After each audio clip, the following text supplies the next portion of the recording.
কে হয় এটা? বান্ধবী?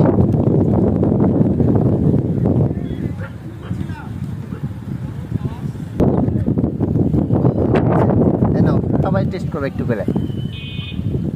খাও আগে, দাঁড়াও তোমার কাছে না রাখো, খাই নাও আগে, তুমি খাও আগে, খাও কেমন লাগছে। তোমার বান্ধবী কেমন মা খাইছে?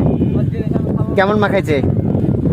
ভালো, দাও এবারে যে তোমার রেখে দাও, খাও তুমি খাও, বেশি করে খাও। কেমন হয়েছে সত্যি করে বলবা? ভালো হয়েছে? দাও এবার তোমার যে মা খাইছে তাকে দাও, তুমি খাও। কয় টাকা দিয়েছিলে এখানে? আচ্ছা, তুমি চলে গেলে কেন, খাবা না? দাও যে পাশের জনকে দাও। রাগ করেছো তুমি? খাও। কেমন হয়েছে?